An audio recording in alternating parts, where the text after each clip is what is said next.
White security tried to detain a black tech CEO. Her livestream exposed a hidden system backdoor. I run one of the most secure networks in the world, Dr. Angela Whitman thought, as she slid her keycard through the turnstile of SciTech Solutions' gleaming lobby, and they nearly handcuffed me in my own parking garage. The rain tapped a nervous rhythm on the rooftop above level 3 of the underground lot, each drop echoing Angela's pulse as she approached her midnight blue sedan. Her platinum lotus hairpin, a gift from her mother, peeked out of her coat pocket, a silent symbol of resilience blooming in tough soil. Behind her, Emily Park, the young systems engineer with a hidden camera in her phone, hurried to catch up, clutching a data drive that held proof of a catastrophic security flaw Angela had uncovered earlier that day. The fluorescent lights hummed overhead as the overhead cameras rotated lazily, unaware of the storm about to unfold. A pair of security officers emerged from the shadows. John Coleman, the burly head of internal security, whose guarded scowl never softened, and his partner Liam Turner, fresh out of the academy, eyes darting like prey. "Stop right there," Coleman barked, voice echoing off the concrete walls. Angela froze. The lotus pin slid from her pocket, clinking on the pavement. She bent to retrieve it, heart hammering. "Dr. Whitman," she said calmly, straightening and holding up her badge. "I'm retrieving my personal vehicle. There's no reason for this." Coleman's partner aimed a flashlight at her face. "We got a call about tampering," Turner snapped. "You match the description." Angela's chest tightened. Inside her coat, her smartwatch blinked once green, then red. The silent alert had already been dispatched to the executive board, and Marcus Brown, head of HR, and her only ally. She didn't flinch. She'd built her entire career on staying unshakable under pressure. "You're mistaken," she said, her voice low but unwavering. "I'm in my own garage. I lead global security audits. I have zero intention of evading your questions." Turner shifted uncomfortably. "Corporate protocol," Coleman growled, stepping closer. His boots scraped the cement, mixing with the drip-drip of rainwater leaking from a crack overhead. Angela could taste adrenaline on her tongue. She tapped her watch again, this time 3 quick presses triggering a live stream to Emily's phone and the company's secure server. Emily blinked, fingers trembling as the feed flipped on. Coleman's face paled, but his mouth stayed a stubborn line. "Stand back," Angela warned. For a moment, everything froze, the dripping water, the humming lights, Turner's flashlight wavering. Then a single echoing click, Coleman snapped the handcuffs open, sliding them out of his belt. Angela held up her hands. Palms exposed, her lotus hairpin catching the harsh light. "This isn't YouTube drama," she said, voice cold. "This is real." Behind her, Marcus Brown's silhouette appeared at the garage entrance, phone in hand, ready to broadcast the truth. But before he could utter a word, a door slammed somewhere deep in the facility, and footsteps thundered down the ramp. Angela inhaled, straightened her shoulders, and faced Coleman. "You have one chance," she said softly. "One chance to do what's right." The footsteps grew louder, and then she saw the flash of uniforms racing toward them. Suddenly, everything changed. "Don't move or I'll make you." Those words cut through the garage air like a shattered promise, and for a brief second, I almost believed John Coleman might actually follow through. But then the rumble of unfamiliar boots echoed behind us, and the cold glare in his eyes flickered just for a heartbeat into something like doubt. I felt a surge of power pulse through my veins, not from fear, but from that lotus hairpin tucked in my coat pocket, a reminder that I was rooted in courage even when the ground shook beneath me. Emily's live stream glowed against the concrete wall, her voice a whisper in my ear. "They're sending backup." Behind her, the flicker of Marcus Brown's phone screen cast his face in harsh relief. My ally, my advocate, the man who believed in me even when the board turned a blind eye. Coleman hesitated, and I seized the moment. I stepped forward, voice steady. "You're overstepping. This company's protocols require verification before detaining any executive." Show me your orders." His partner, Liam Turner, swallowed hard, flashlight trembling in his grip. Coleman's jaw clenched, but he didn't answer. He couldn't, because the live feed had already leaked to SciTech's emergency channel, pinging in real time on every director's tablet across the building. Suddenly, I was no longer alone in that cavernous garage. I was visible to dozens who had the authority to shut this down. The social media feed spilled onto screens in Manhattan, San Francisco, even London, our twisted little corner of the tech world, exposed in a heartbeat. Yet Coleman's mouth curved into a thin, bitter smile. "You think you can talk your way out of this, Dr. Whitman? You're just another woman hiding behind her credentials." His words were meant to strip me of power, to reduce me to skin and gender, but instead they lit a fire under me. I unbuttoned my coat, revealing the crisp white blouse beneath my blazer, and let the lotus pin catch the light. "I'm not hiding," I said. "I'm standing right here."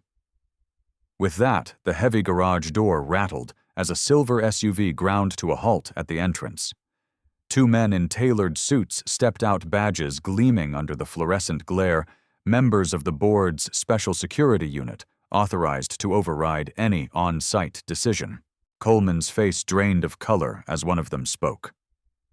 "Coleman, step aside." "This ends now." His defiance crumbled into disbelief. Around me, the drip-drip of water resumed its rhythm, but the tension had shifted. I stood unhandcuffed, hands-free, lotus pin proud on my lapel as the SSU agents moved between us. Yet even as relief washed over me, I felt the weight of the data drive in Emily's hand, the proof of the vulnerability we'd uncovered, and knew the fight was far from over. In that precise moment, the garage lights flickered, and I realized the real danger still lay beyond those sliding doors. I never imagined I'd be fighting for my life in my own workplace. I whispered, heart still pounding, as the SSU agents formed a protective barrier around me, their black suits cutting through the sterile garage light like sentinels. The lotus hairpin at my collar felt impossibly heavy, a delicate reminder that roots matter even when the ground you stand on trembles. Behind me, Emily steadied her camera, her eyes wide with fear and determination. Marcus Brown kept one hand on my shoulder, the other clutched his phone, awaiting orders from the board. In that suspended heartbeat, I realized the real battle was only just beginning.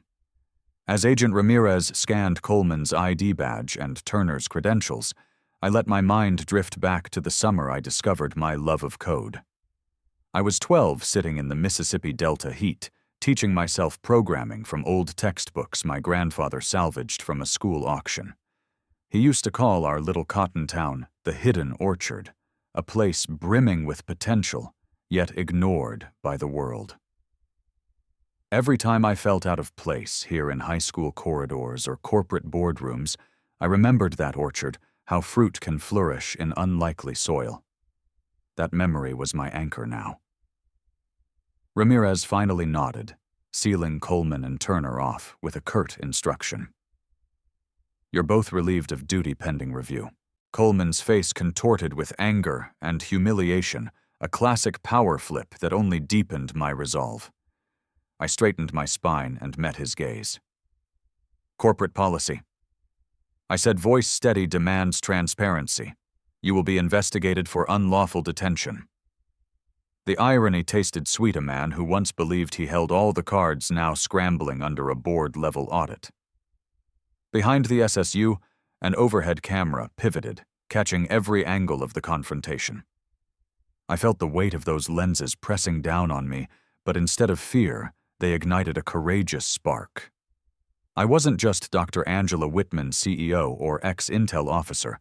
I was every woman who's ever been told to smile, stay quiet, and play by someone else's rules. I closed my eyes for a fleeting second and drew strength from that collective history of resilience. Suddenly, Emily's live stream count spiked, thousands watching, commenting, and sharing. A flood of disbelief poured in. CEO handcuffed Lotus Girl stands her ground. The digital tide was rising, and with it came the promise of accountability. Yet as triumphant as that felt, I knew we were far from safe. The data drive in Emily's hand still held that explosive proof of a backdoor vulnerability in Cytec's flagship security platform, proof some board members would kill to keep hidden. I turned to Marcus. Prepare the secure line. We need to alert our allies at NATO and the Department of Homeland Cyber Defense. This leak could be bigger than we thought. His nod was sharp. As he tapped his phone, I caught Coleman's eyes one last time, an unspoken warning passing between us. He might have lost this round, but the system that empowered him was still deeply entrenched. Drawing in a slow breath, I felt the lotus pin grow warm against my chest, as if reminding me that growth often follows struggle. A new conflict loomed, not just fighting two wrongdoers in a parking garage, but dismantling a corporate culture that allowed them to act with impunity. My next move would determine whether truth alone could topple a fortress built on secrecy. And so, as the SSU herded Coleman and Turner toward the exit, I braced myself for the revelations waiting in that encrypted drive. "Do you really think you can silence this?" I asked, voice barely above a whisper, yet cutting through the electric hum of the underground garage. In my hand, I held the encrypted drive, like a fiery ember proof of Cytec's hidden backdoor that exposed thousands of clients to potential cyber warfare. Behind me, Ramirez and his team secured the perimeter, while Emily kept the live stream rolling, her fingers dancing over the screen as she narrated every heartbeat. The lotus hairpin at my collar caught the dim light glowing softly, my symbol of unbreakable resolve amid a storm of concrete and betrayal. We moved swiftly through the garage doors, the SSU agents forming a protective cordon around us as the private security guards who once served Coleman recoiled at Ramirez's authoritative badges. Every step echoed my determination. I would not let fear steal this moment. As we ascended the service elevator, its metal walls humming with unseen currents, I felt the weight of our mission intensify. The backdoor exploit I discovered meant more than a data breach. It was a crack in the wall between corporate greed and public safety. Too many lives depended on exposing it, and someone at the highest level was desperate to bury the truth. The elevator doors opened onto a sleek corridor, its glass panels reflecting a world where power and privilege often trump justice. Marcus led the way to the Situation Room, a fortress behind frosted glass, where board members and legal counsel would soon convene. I inhaled the sterile air, steadying my racing heart. This was our battlefield now, and every second counted.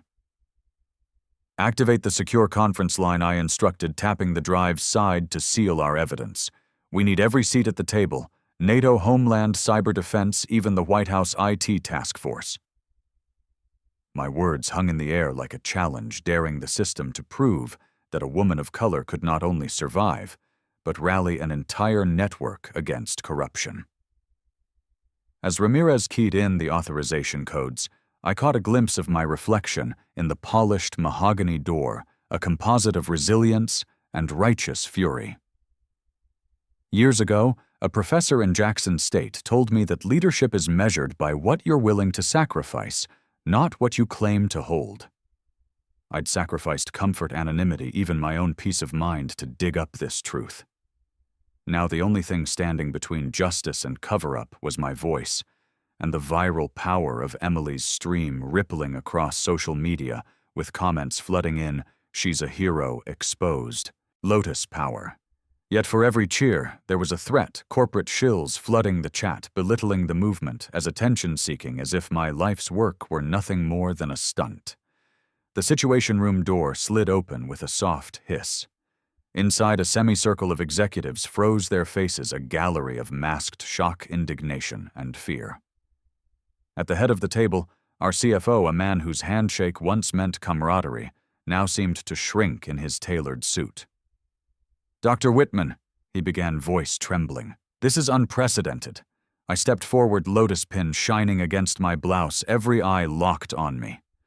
"Unprecedented," I echoed, "because you weaponized secrecy to endanger lives. Tonight you have a choice: transparency or treason." The room held its breath, as though the next words could reshape the future. I opened the drive's lid, the LEDs pulsing like a heartbeat. "Let's begin," I said. And in that instant, the entire corporate illusion shattered, leaving nothing but the raw pulse of truth and the uncharted path ahead. "Everyone in this room just betrayed the world for profit," I said, voice cutting through the hum of data servers like a scalpel. The LEDs on the encrypted drive pulsed rhythmically, echoing the pounding of my heart as I stood at the center of SciTech's Situation Room. My lotus hairpin caught the stark overhead lights, a fragile emblem of hope, in a room built on deception. Around me, board members exchanged uneasy glances, their tailored suits suddenly feeling like armor too heavy to carry. The CFO swallowed hard and cleared his throat. "Dr. Whitman, our investors." I raised a hand, silencing him. "Investors?" I repeated. "You're talking about people's lives. We're here because you chose to sell access to our clients' most sensitive networks. That isn't business, it's betrayal." The legal counsel shifted in her seat, fidgeting with the contract she hoped would shield them from liability. But papers couldn't erase what everyone had just seen on Emily's livestream, the world watching, as this fortress of secrecy crumbled in real time. I took a breath, feeling the tension coil inside me like a spring. For years, I'd navigated corporate corridors, where my credentials as a former NATO analyst gave me entry, but my skin sometimes invited suspicion. Tonight, I'd flipped that script. I glanced at Marcus, whose steady gaze was my anchor amid the storm. He gave a subtle nod, and I continued. "We've already alerted Homeland Cyber Defense and NATO Command. They're mobilizing a task force as we speak. You can't walk this back." A flicker of panic crossed the CFO's face, proof enough that my warning wasn't empty rhetoric. At that moment, the secure line crackled to life, and a uniformed voice said, "This is Admiral Chen. We have full confirmation of the exploit's scope. We're ready to move in 20 minutes. The room held its breath as I closed the drive's lid, sealing our evidence. I felt the weight of every whistleblower who'd been silenced, every marginalized voice told to stay in their lane. This was my lane, the intersection of truth, justice, and unshakable resolve. Suddenly, the glass walls of the Situation Room shimmered as notifications from social media flooded in, tweets, videos, comment threads exploding with outrage and solidarity. The hashtag, #LotusPower, trended worldwide, turning the lotus hairpin from a private symbol into a beacon for collective resistance. I realized then that the real power of this moment wasn't mine alone. It was viral, unstoppable. Yet even as the world rallied behind us, I felt a shadow of doubt. Deep inside, I'd always believed that reason and evidence would prevail. But tonight proved that sometimes truth needs an audience, a spectacle to pierce indifference. And spectacles can be dangerous. The CFO stood abruptly, papers rustling like leaves in a storm. "Fine," he muttered. "We'll cooperate."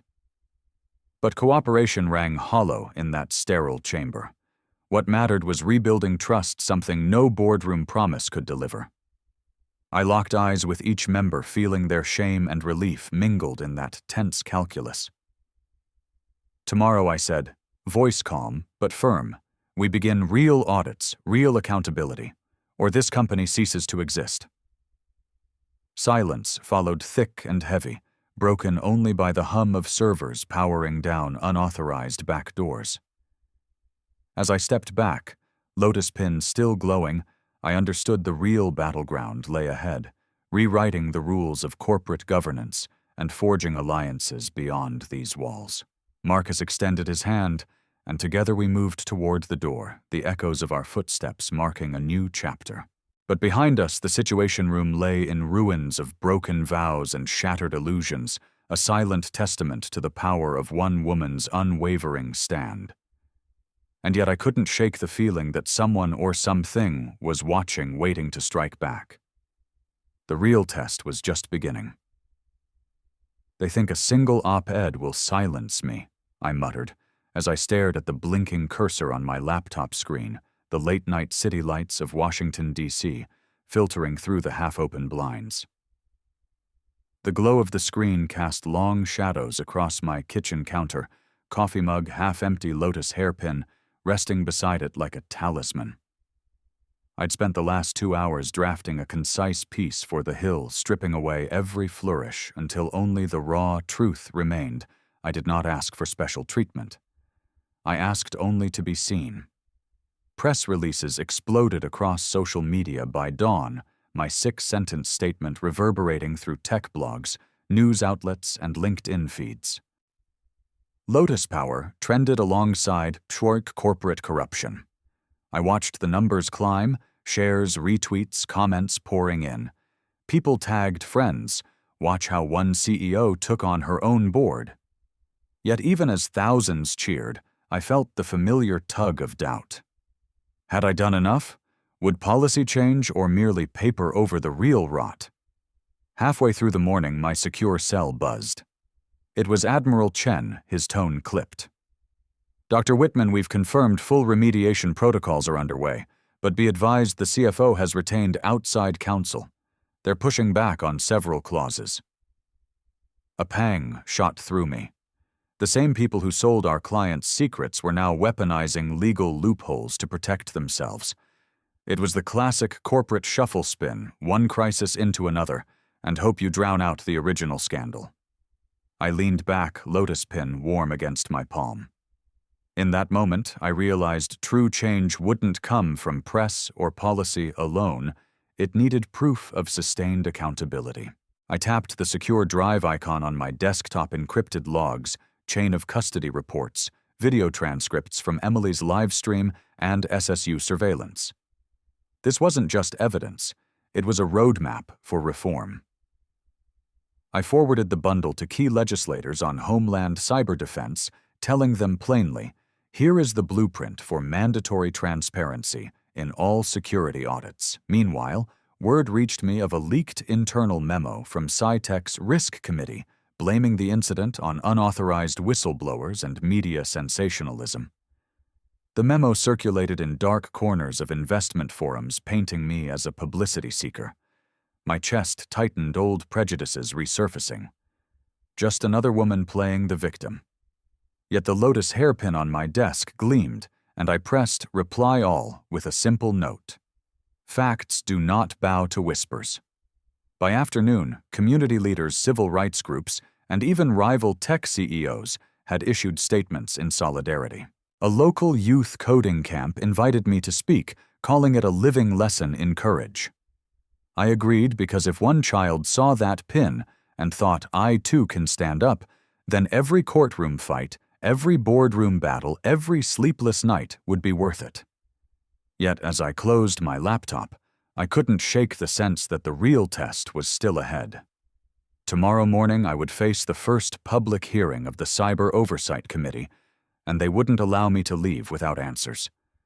They think I'll crumble under their questions, I whispered into the mirror, tracing the outline of the lotus hairpin pinned to my lapel, its petals a beacon of resilience against the looming storm. Outside the Cyber Oversight Committee hearing room, a line of cameras and reporters stretched as far as the eye could see, their lenses hungry for the next soundbite. But I had never been here for the spotlight. I was here for the truth. As I stepped into the corridor, my tailored suit felt heavier, each seam a reminder of the responsibilities I carried, not just as a CEO, but as a whistleblower, a woman of color, and a guardian of countless clients whose privacy had been violated. In the anteroom, Marcus Brown adjusted his tie, a nervous smile flickering across his face. "You ready?" he asked softly. I nodded, placing a steady hand on his shoulder. "This isn't about me," I said quietly. "It's about every person who trusted us with their secrets." Behind us, staffers arranged water bottles, printed binders of evidence, and last-minute memos. I glanced down at my reflection in the glossy table eyes, sharp spine, straight lotus pin gleaming defiantly. That pin had seen me through Mississippi summers haunted by segregation and corporate boardrooms rife with subtle prejudice. Today it would witness another kind of reckoning. The hearing room doors parted, and a gust of air-conditioned tension washed over me. Seated at the head of the semicircular dais was Senator Alvarez, chair of the committee, famous for his tough questions and viral moments. Flanking him were representatives from Homeland Cyber Defense, NATO's Cyber Command, and a panel of legal experts. I took the witness stand, hands resting lightly on the polished wood. Microphones hovered, digital screens displayed Emily Park's live stream footage, frame by frame, and the lotus pin on my lapel caught multiple lights reflecting hope back to everyone watching. Dr. Whitman, Senator Alvarez began voice-measured, yet probing. Thank you for coming forward. Let's talk about where we start. How did you uncover the back door, and why did you choose public testimony over internal channels? I inhaled slowly, eyes fixed on the senator's calm gaze. Senator, I did follow internal channels until I was handcuffed in my own garage, ignored by the very people entrusted to protect me, I replied, voice clear. A collective murmur rippled through the room. I paused, heart pounding, but the lotus hairpin reminded me strength blossoms in adversity. Public testimony ensured accountability, I continued. Because evidence locked in boardroom drawers never changes policy. A representative from SciTech's legal team shifted in his seat, clearing his throat. Dr. Whitman, some argue you bypassed proper protocol, risking national security by leaking sensitive data. How do you respond? I leaned forward, letting the weight of every marginalized voice sweep through me, those told to stay quiet to accept injustice.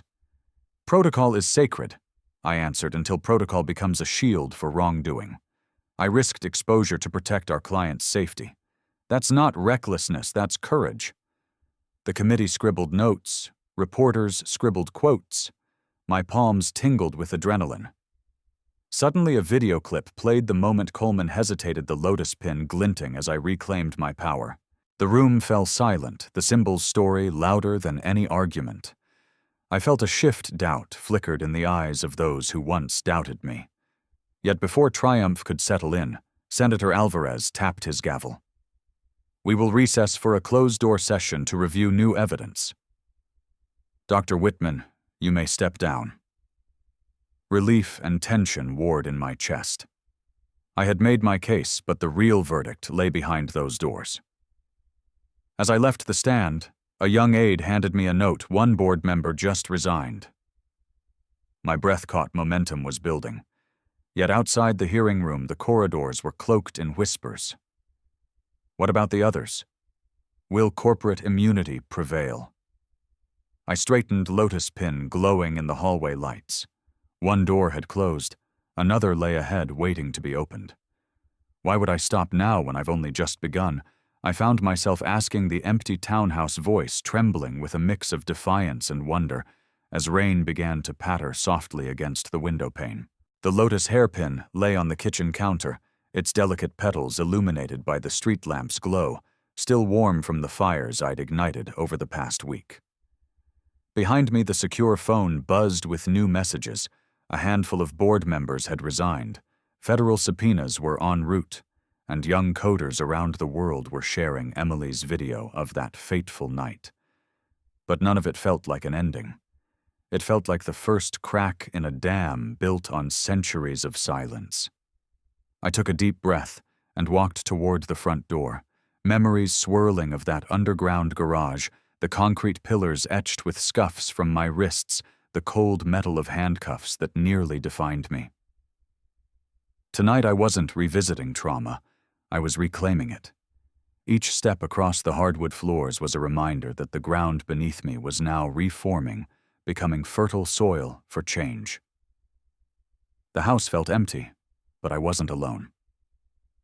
Marcus's message blinked on my phone. You were brilliant today. Ready for tomorrow? I tapped back one word. Always. In the living room, I found the data drive beside a half-lit candle, its flame dancing like the resolve in my chest. Picking it up, I traced the engraved logo, a simple shield, once a symbol of protection, now a beacon of accountability. Too many shields had been shattered by greed. This one would be repurposed to defend truth. I closed my eyes, imagining every client whose confidence I'd betrayed, know whose safety I'd safeguarded by exposing the back door. Their silent thanks filled me more than any headline. Downstairs, I heard the hum of my laptop powering on. Even in solitude, I couldn't resist one final action, drafting the executive order I would propose to Congress mandating transparent audits and whistleblower protections for all tech companies. The cursor blinked patiently as I typed, "Every company that holds critical data must open its doors to independent review." The words felt righteous but fragile, like the lotus that thrived in muddy waters. I paused, pressing my pin against my heart. Strength wasn't just loud declarations, it was the quiet resolve to keep fighting when the audience had gone home. A news alert flashed anonymous board member. We underestimated her. I allowed myself a small smile. Underestimation was a luxury reserved for those who ignored history's lessons. I thought of my grandfather calling Mount Bayou the hidden orchard seeds of potential buried beneath prejudice. Now, with each policy drafted and each resignation accepted, I was planting a new orchard, one where diverse voices would flourish, where a single CEO's struggle could sprout systemic reform. Lightning flashed through the blinds as the rain intensified, mirroring the storm of change I'd unleashed. I stepped back by the window, lotus hairpin pinned once more to my lapel, eyes fixed on the horizon. The night was far from over. The real work was just beginning. And as the first thunder rolled, I whispered into the dark, "Let them watch. I won't stop until every gate is open." Silence answered me, but it felt alive with possibility ready to bloom.